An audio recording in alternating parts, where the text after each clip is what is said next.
So we're going to kick off with our lightning talks. So these are sort of 4-minute short presentations, short talks on a prompt question that we've given to our speakers, who are all involved in different global communities in different ways. And the prompt question that we've given them is to think about drawing on their international experience. What does a vibrant global community look like, and what does it need to drive change toward a human justice system? So I'm going to start with the wonderful Khalil. As we mentioned earlier, all of our speakers, you'll only get to hear from a short amount of time in this space, but we've done long form interviews with all of them. So I really do encourage you to go and listen to their long interviews on the YouTube channel to find out more about their work. But Khalil, if I can kick off with you. Yeah, I got 5 minutes, so I keep time. Yeah, track perfect. On time. Thank you. Yeah, let me introduce myself. I'm Khalil Scheidt, live in the Netherlands, and founder of Stichting Cilio, that we help formerly incarcerated individuals to become lived experience and or experience expert, as we call it, as a professional with lived experience. And in order to answer your question, I think a vibrant global community or network, what's needed is first and foremost, I think, cooperation. Because my experience is that we have a lot of bubbles of networks that sometimes overlap, sometimes exist separately from each other, and do strive to achieve the same goals. So that's thing like Cesar mentioned earlier, in the Netherlands, my example was also the environmental organizations. For they cooperated in a way that they didn't just work together, they also coordinated everything together. So the party that was one party was really good in going to court and fighting the cause in the courtrooms, the other in boardrooms, the other one at talk show tables on TV. And while they were coordinating everything, they achieved a lot in a very short amount of time. And they even changed the narrative about the environment in the Netherlands. They say they moved the goalposts. And that's the thing that we also need in a global level, I believe. More cooperation, but also coordination with each other to help move that goalpost, to help seeing incarcerated and formerly incarcerated individuals as humans first, to help rethink incarceration and the way that we deal with people who don't abide by the law in any way or mean. That's the first thing that I think that's needed, and lived experience, of course. That's part of it. Lived experience, I believe, is part of this network, and not also like another island or another bubble with all the other bubbles of networks, but incorporated within every network and organization. I'm a firm believer of having lived experience as part of your DEI. Like we once a long time ago, we found out that a boardroom only existing of men is not helpful. You need also women, and then more diversity in a boardroom. And part of that diversity is also lived experience. So that network must exist of humans first and foremost that are equal and striving to achieve the same goal, and using each other as qualities and stories to achieve that goal. So I did it in less than 5 minutes. That's great, Khalil. And do you want to just tell us quickly about the global symposium that you're organizing as well? And in order to do that, we're organizing a global justice symposium. And the first thing, the global justice symposium is actually that we want to position people with lived experience to work together and collaborate with NGOs within their own continent.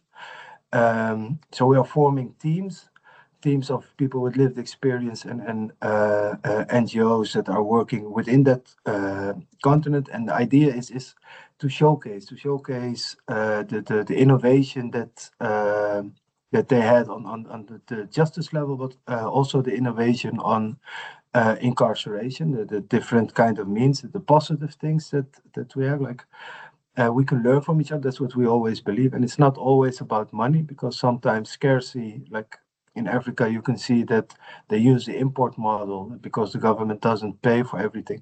So they have to innovate out of necessity. So you can also learn from that. And that's what we try to achieve. And the third day, we want to create a panel, but not a panel of people who think the same or think alike. We try really to aim to get the conversation started, to get people from the other side, people who really believe in incarceration and punishment, and get them together. And the idea is that we don't want them to, we don't want to have a mediator, we don't want to have a moderator, but we want to have a mediator. So we asked the panel as a panel a question and about the topics that they were spoken about at the symposium, and they have to answer it as a panel. So you have to force them to come with a joint statement. And that would be very interesting, because then you start out but about topics that you do agree about. And I think maybe the humanity and equality of someone who's incarcerated is the first thing. And when you agree upon that, it's hard to disagree, I believe. But if that's you build a foundation to build further on together, and also with the people who do not agree with us. So that's also really important for this network as a whole, to actively look for the people who don't. I think some panel members said it before, to look to those who don't think like us and tell our story, share the documentary and everything that we know, and we take for granted that we know that, but a lot of people don't have that information, don't have that knowledge. We need to share the story and research. Fantastic. Thank you for thinking about, breaking down those silos, how we're building bridges is obviously the theme of this. So building bridges around the world, but also building bridges with, potentially unlikely allies as well. So brilliant. And we'll come back and find out a bit more about Symposium later. And now I'm going to move to Kim to talk about, drawing on your international experience, your experience of working across Latin America. What does a vibrant global community look like and need to drive change towards a human justice system? Lovely to see you. Hi, everyone. It's nice to meet you or see you again. As we have short time, just gonna do a quick introduction. So my name is Kim. I'm based in São Paulo, Brazil, and I am myself a person impacted by the consequences of the incarceration. My mother was incarcerated when I was a kid. I hope you're listening well, because my headphones sometimes is not good. Anyways, in my vision, working in terms of humanity and networks, it's a really big challenge, and we have to recognize those challenges and understand those challenges. Me as a person that is also son and daughter of migrants, and now running an organization that also have almost 30 years of history, we are reinventing ourselves and understanding that directed impacted people have to be on the front line. And we, in our recognitions of different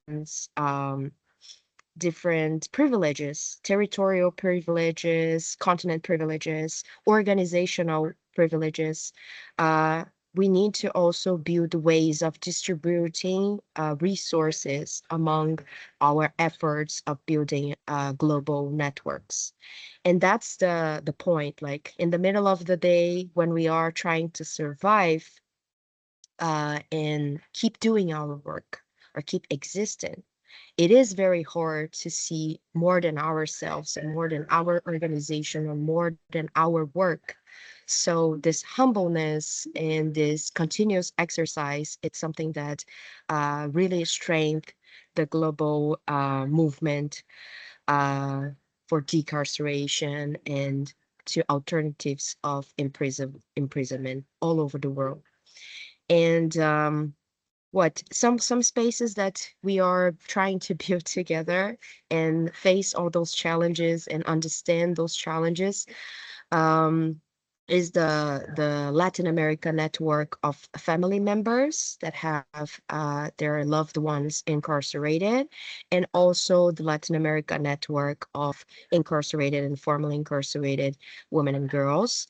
That also has the international network. I believe Tony might say something also, right? So I'm not gonna talk a lot about this. Um, I think in the main as a main thing that I would like to share and give as a word, like a exchange as a word, I don't know. And I'm sorry because English is not my first language. Um, it's the recognition of this dialectical part that we are part in this world. We are impacted subjects of so many crossed transcendental, transversal contexts, but we are also subjects of change, and we are more than just the individual that do this and that. Um, so that's it. I'm not really sure if if I've made myself understandable. I'm You in the have. middle of another meeting, but You thank have. you. Thank you so much for joining us. And yeah, like I said, I really encourage people to watch the full interview with Kim, talking about all the different work that you do in Brazil and across Latin America as well. So yeah, thank you very much for your time. And I'll unfortunately I don't think Tony's joined us, but yeah, I do encourage people to listen to her interview as well to talk about that network that you spoke about, Kim, as well. Jazz, thank you so much for being not so much volunteered, but agreeing to say a few words about the Global Freedom Fellowship and your time that you've just come back from in South Africa. I'll just put you on the spotlight so people can see you. But yeah, thank you. Just to say a few words would be great. Thank you, Nina. Firstly, thank you everybody for their contributions. It's been really, really good. A week ago today, I was sitting at the Desmond Tutu and Leah Legacy Foundation office, and we were doing the first event for the Global Freedom Fellows Consulting Agency, which is made up of 34 consultants, all of who have been formerly incarcerated from 19 countries. And we're part of a fellowship where we're from 47 fellows from 36 countries. We had 120 people turn up from 48 nations. So we had a really true, what we believe is a global representation. It's the world's first global freedom consulting agency that's made up of, as I said, everybody's formerly incarcerated. And we want to be smart on justice, not tough on justice. And we believe that you need to go upstream and look at some of the problems that feed our prisons, but also look at education over incarceration. And of the 19 nations that were represented, we had obviously English, we had Spanish, we had Portuguese, but language wasn't a barrier for us because our common language is purpose. Yeah, we all could connect through that shared ambition. We were supported beautifully by the United Nations, for the Human Rights Commission, UNISA, which is the Universities of South Africa, our friends at Porticus, but really a community of people that just came together for 3 days and just shared ideas and storytelling. And it's that storytelling piece that I'm really passionate about, which for me will transform global narratives on what formerly incarcerated people are. We're not the product of our worst day or our worst mistake. I share a lot of the stuff that Jacob shares about through my own journey. And we really want to combat stigma against incarceration of the formerly incarcerated people and to put lived experience center stage. We genuinely believe those closest to the problem, that have lived through the problem, are also closest to the solutions, and they shouldn't be tokenized at events or what I call trauma mining, and use the arts and culture and wonderful ways of dance and expression to really share worldwide what storytelling and that narrative change is. As a side benefit, I get to meet a beautiful community of human beings, but also I get to volunteer. So I went a week early and I volunteered at Allendale Correctional Facility, where one of my comrades, Kofi, runs an Accounting for Change program. And I did some talks there, and also Ways to Change with my friend Larato. And it would be remiss of me not to highlight this book on your reading list, which is a book that's been co-authored by all of the consulting agents. And we storytell not just our journey into prison, but through prison and what we're doing in reintegration. Incredible. Thank you so much, Jazz. And yeah, I've saw all the sort of the posts on LinkedIn and the photographs for everyone there, and it looked like, yeah, a really beautiful, yeah, meeting of people, and yeah, incredible work to set that sort of thing up as well. So thank you so much for sharing. Jacob, I think you were going to come in and ask a question, and then we were just going to open it up to others as well for their reflections and comments. So if anyone wants to put any comments or reflections in chat, or just put your hand up, then we'll come to you. But Jacob, I'll go to you first. Yeah. I think my question was more of a provocation, but there is a question in there. So I'll ask the question first and then give the subtext, which is how do we collectively build consensus and prioritize goals? Because there are, lots of bubbles, as Khalil would call it in his very well put contribution. And Kim also rightly emphasizes the need to listen to the impact of families of lived experience.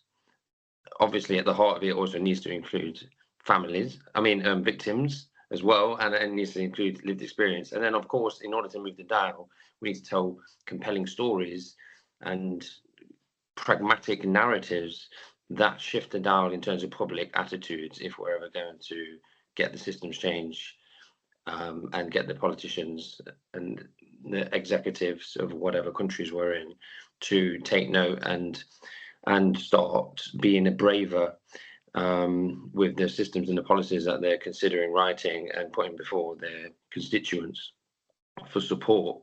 So I guess that's my very short provocation for us to be thinking about from a theme throughout the day, in terms of how do we not lose sight of who we're working for, who we're working with, and how we can encompass all those different stories and bubbles into a broader kind of framework that's strategic, pragmatic, and evidence-led in terms of how we move towards a more human justice system. Because there is no right or wrong. Everybody's doing important work. And one of the things that we're trying to do at Common Ground Justice Project is polling, focus groups, creative listening exercises, using Punch as a creative arts tool to engage the public and understand where the common ground is and what are the most effective messages, what are the most effective values and principles that the public support in order for us to then collectively mobilize and do what we're all best at doing. So that's my provocation to the network and to the fellow panelists. Want us to respond? Yeah, go for it, Great. Khalil. I think, in a way, we all said a little bit that if you put it together, you get your answer. That, like Kim said, lived experience is more the family members of lived experience are of victims, and the victims themselves. That we need to take that into account by telling the entire story. So, as people with lived experience, let's keep it with my own group. We also need to tell. At my foundation, we teach everyone with lived experience to be trauma informed when they tell their story. Because you tell your own trauma, your own pain, your own lessons, but during your journey in your life, you also hurt others. And when you tell it from your own narrative, you can also accidentally say something that will trigger something on someone else. So I think the first thing is to look at ourselves first and foremost, like how do we express ourselves? How do we take position? And I keep quoting Kim now, but sharing resources. I think maybe that's also a thing that as we all work with NGOs and we all have are dependent on scarce funding, and we all need you have the tendency to not share to survive as an NGO. But while you try to survive as an NGO, as a project, you may do that on the cost of the bigger goal. Maybe a practical thing we have when we were building this network, we got approached as Celio by the Ministry of Justice of Indonesia. And because in the Netherlands, we train all the prison guards, we just got a new contract. They want us to do that there. And we were like, no, you have lived experienced people in Indonesia. We were willing to train them, and you can hire them to go train your guard because they are from your country. And those kinds of choices are sometimes hard to make because you leave an opportunity. I wouldn't mind going for 2 months traveling through Jakarta, but that's the thing that we need to ask ourselves. You have to be honest with yourself. Like, am I doing this for my NGO? Am I doing this for my person? Or am I doing this for the movement? Am I trying to be strategic in how to position others? How to get someone else whose story is better fitting or whose research is better fitting, someone who's better qualified to... and that's the thing where I also meant with different bubbles. The true stories is also that the different bubbles sometimes compete with each other to try to achieve the same thing. So I think that the most honest answer I can come up with is we need all to take a look in the mirror and ask ourselves, are we doing the right thing for the cause, not for ourselves, not for the NGO project?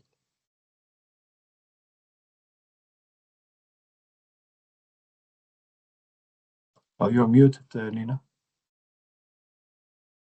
Thank you. Yeah, I was just saying beautifully put, and I think we talked a bit earlier in this call about that sort of competition versus collaboration, and I think you articulated that perfectly. Kim, did you want to come in on this point? Yeah, I love the provocation of Jacob. I think that's something that I've been thinking a lot over the time, and to be honest, even like among family members directly impacted by the incarceration as well, and communities, and formerly incarcerated women and men, we do have disagreements as well, right?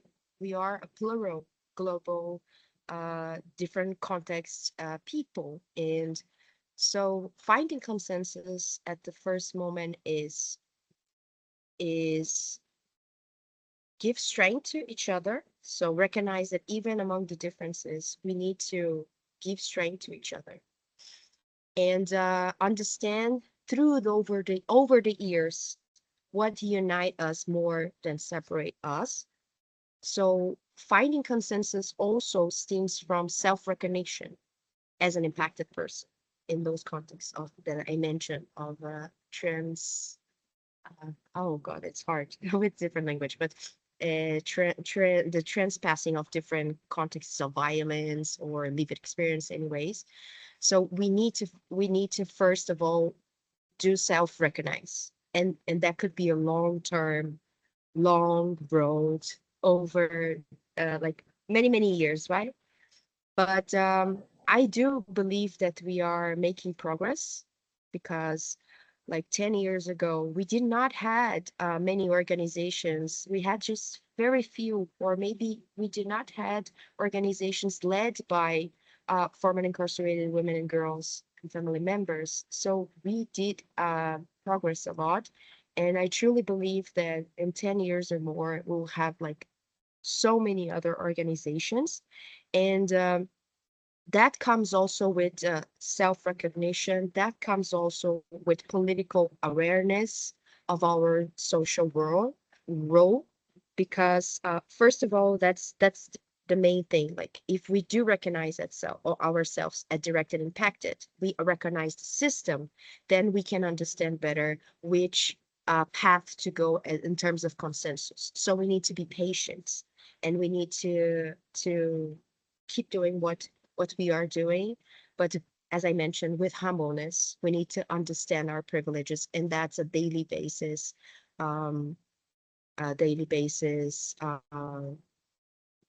work, and it's part of our lives anyway, even in the small things, right? And I'm thinking also a lot about the care that we put in our daily base, in our days, like the care that we put to each other and to others. With that care, I think we can, in a more sensitive way, understand better also these privileges. Yeah, really important point. Thank you, Kim. Any reflections from you, Jazz, on Jacob's prompt?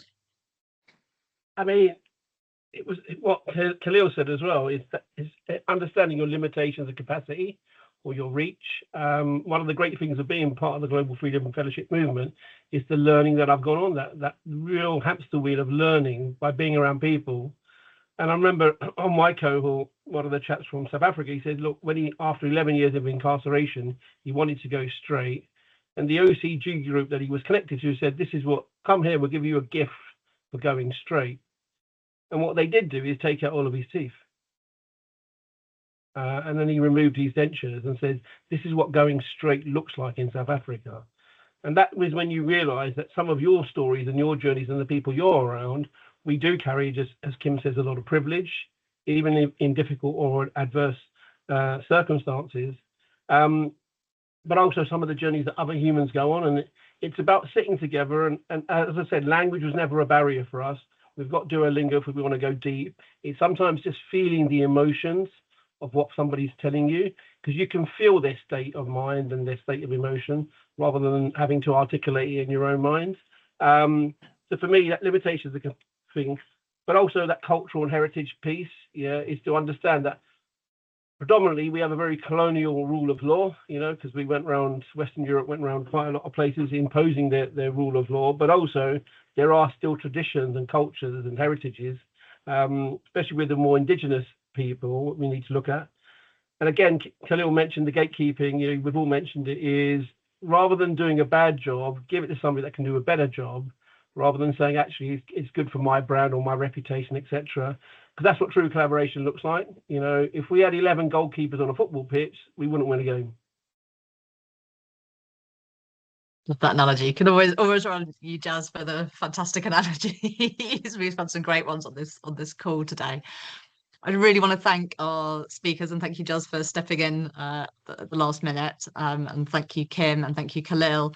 And I do encourage everyone to go and listen to those long conversations we've got on the YouTube, and we'll be sharing all the details about all the organisations, the book and the film recommendations that the panel have been sharing as well. Amazing. Yes, Thank you so much. Looking forward to our segment. Oh, brilliant. Lovely. Well, we had Khalil and Jazz and Kim speak just before the break. We were talking about the prompt question, so it'd be really great to hear from you. And actually, Kim was talking about one of the networks that you're involved in as well. So if you'd like to, talk to us about, sort of drawing on your international experience that you've got, what does a vibrant global community look like, and what does it need to drive change towards the human justice system? It'd be great to share your perspectives and your views from your experience. Great, yes.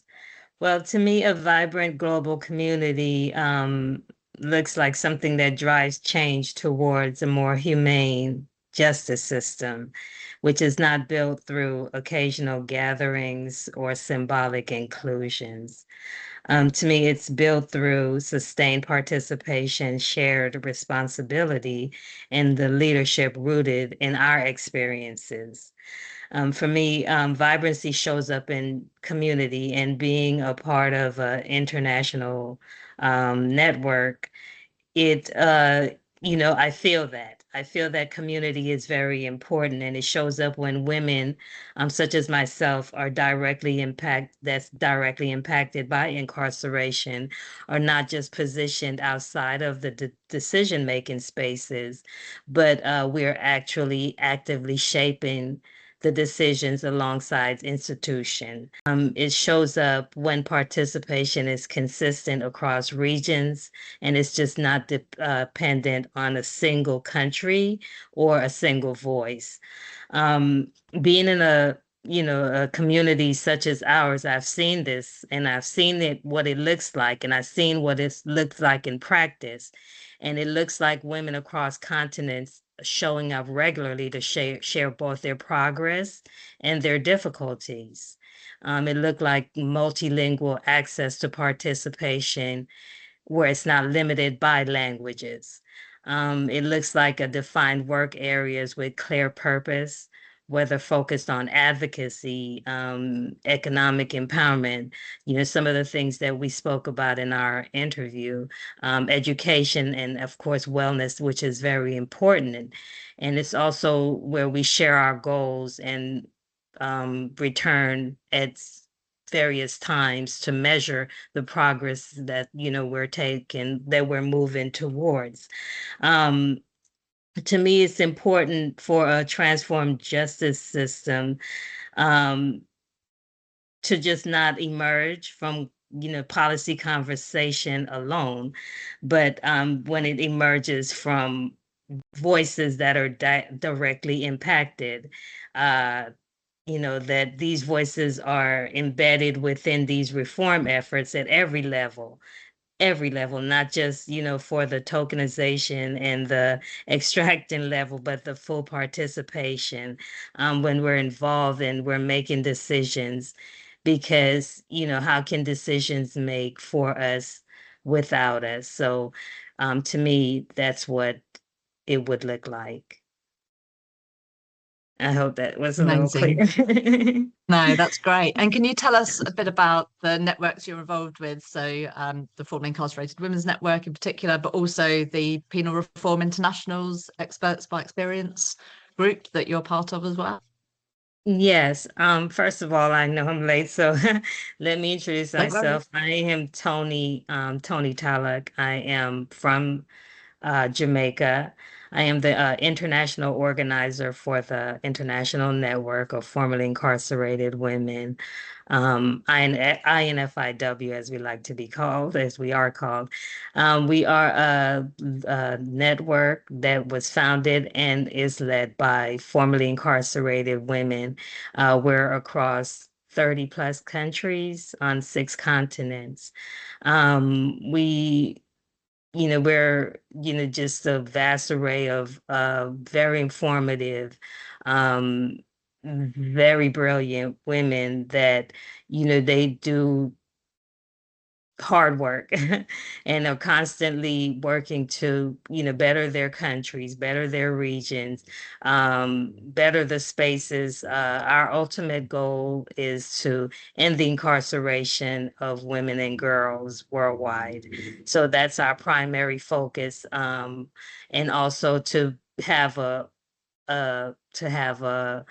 network where after incarceration, there is a space for women to come and just to express themselves in whatever form they feel that is necessary at that time. I'm also a member of the Penal Reform group of experts with experience. So yes. Amazing. Absolutely incredible work that you're doing. Jacob, I'm just going to put you on the spotlight, bring you into the conversation as well. If you've got any follow-up questions for Tony. No. Hi, Jacob. Hi. And I encourage everybody to go back and listen to our conversation. Good to see you again. I thought what you said was I did a provocation just before the break, which was about how do we identify that we're all sometimes operating in different, whether it's regional bubbles or whether it's at different parts of the justice system, whether it's legal, whether it's media, whether it's women, youth, different forms of injustices, and how do we build consensus between us in order to move towards what you described beautifully as kind of defined work areas with clear purpose. And I loved what you said around shared responsibility and sustained participation. I Yes. wondered if there's a way of kind of broadening that out. Do you see a way of broadening that out to include other organizations to adopt those same principles on a more global level?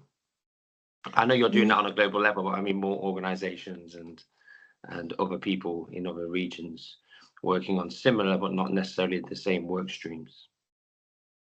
Yes, well, in everything, I think that it's always important to include those that have the lived experience. I keep going back to that area because I think, just from my work and my experience, that's a big part of what's lacking. I'm not, distracting or taking away from the institutions and the experts and the scholastics and etc. But I think it has to be an all-encompassing movement.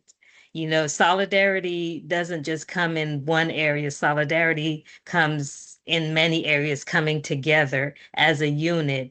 And within a unit, then you can execute and, move towards the shared goal. But I don't believe that in just whatever arena, you can actually make progress without having input from those that are actually deeply embedded in the purpose of in the purpose of what we're trying to move towards. So it always, to me, it always reverberate back to those that are actually live the experience are necessary in every form, in every movement. Well, I'm extremely grateful that you were able to make it to be to input into this small community and movement, and yeah, just really grateful for the work that you're doing and that you were able to contribute. Yeah, thank you. And I'm grateful for, platforms such as this, events such as this to give us the opportunity to participate in, getting these things together, getting these acts of solidarity going. So yes, this is a perfect example of going back to what you said about, how do we get this going? This is how we get this going. These are examples of how we get this going. Love that. Thank you so much, Tony.